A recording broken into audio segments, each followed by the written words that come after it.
said we literally mentioned him live on the stream just a second ago, and 10 seconds later, the pick came in, and we had taken Micah Robinson, cornerback out of Tulane. All right, 6 foot, 184.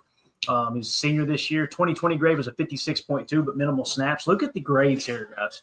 Starting in 21, 75.2, 73.5, 69.8, and then this year he jumped all the way to an 84.3. He was the 23rd highest graded cornerback in all of college football. All of college football.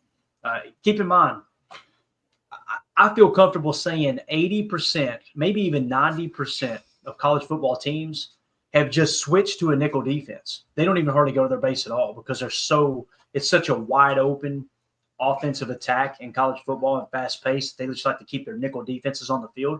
So when you think about that, that's 3 corners per every team that's on the field, right? How many teams in college football, roughly, Division I, Emilio? 126. 126. So 126. Would you see the way he was in 126 and only 15 had a 90-plus card on Ultimate Team? No, but to that point, though, I do stay in nickel about 95% of the time. Is that not, so it's even higher than I said. So if you take 3 corners on the field for every team, right, and you times that by 126, round it up, whatever you want to do, he was 23rd out of that total number. So, and again, you say, okay, Tulane's kind of a smaller school. Do we remember who got drafted from Tulane last year? Was it not? Am I thinking right? Was it? That was quarterback. Quarterback. That was our quarterback. No, I was thinking Quinyon Mitchell. Was he? No, he was Toledo. Toledo. Okay, got him mixed up. But our quarterback did come from Tulane. That's right. The one that got us banned on YouTube.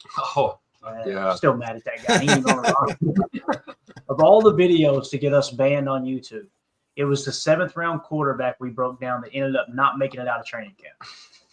That's worth it. Michael Pratt. There it is. That's Michael time Pratt. well spent. I don't want to hear his name ever again. You'll say that. You'll say that. So, what do you think? What do you think about that one, Jacob? Micah Robinson, man. This is a dude that he might jump up and surprise people. I love it. Absolutely love it. I'm just a little bit disappointed in myself that I didn't find him as a late round gem. You know, maybe I did. You know what? I did. Yeah. Never mind. I knew him. He was a late round gem.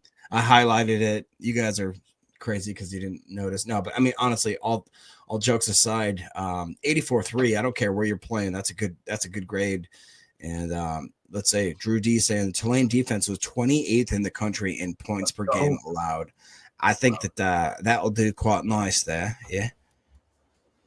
I want to say, did we do? Yeah, we did a write up for him too, right? On our Patreon group. I believe so. By the way, if you want to join our Patreon group, scan the QR code in the upper right. That'll send you to patreon.com/PackerFan Total Access. It's the best way to support the show. $3 a month. And you can do it month to month. You can get an annual membership, get a little bit of a price break on that. Get you access to everything there. Chalk talks, film breakdown.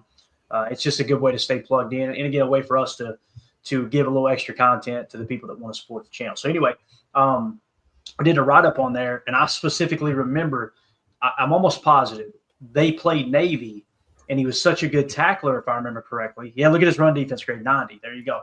That they put him to safety because Navy runs that triple option, right? So they put him at safety, and he dominated. So pretty cool that they when they went against a run-heavy team, they said, all right, let's put our best player right in the center of our defense to help control this running game of Navy. I thought that was really good. So, Tim, what do you think about Micah Robinson? Then we'll pass it down to Amelia. Well, you guys remember my reaction. We got a corner. We got a corner. Another day 1 or 2 guy that I thought we might see, or I shouldn't say guy, position group that I thought we might target. But obviously, we talk about that over and over again, that, the board's going to fall how the board falls. We saw a lot of pre-draft maneuvering. We saw trades. We saw trades during the draft. Guys stacking up on picks, teams, dumping picks, maneuvering. So things kind of unfolded a little bit differently than we had expected. But, looking at this in hindsight, I'm really happy about the Micah Robinson pick. This reminds me a lot of the, oh my God, I got all these names floating in my head. Our 7th rounder last year at corner. Kalen King. Kalen King. This is like Kalen King. This is late round. Grab a corner, bring him to camp, see what he does. If he hops his way onto the team, great. If not, practice squad, great.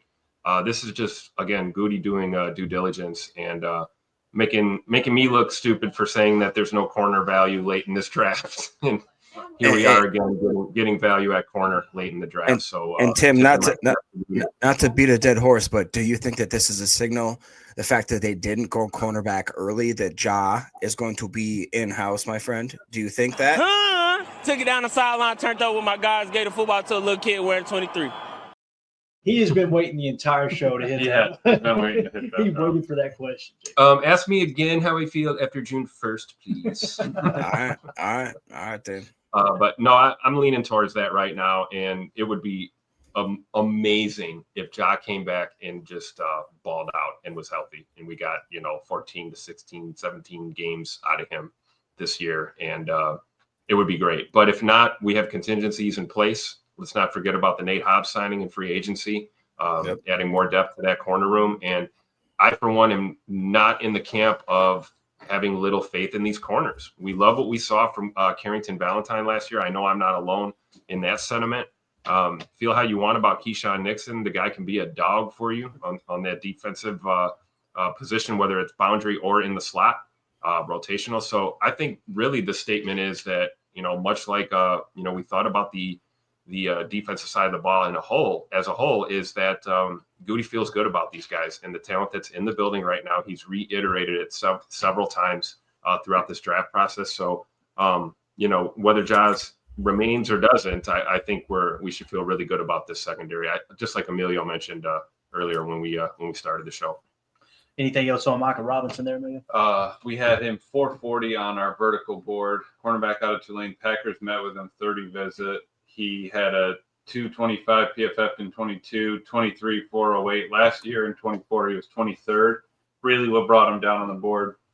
Consensus big board had him 680. We didn't have one for PFF. And Dane Brugler would have been a late round pick with a 0 RAS. So it would have been below 7.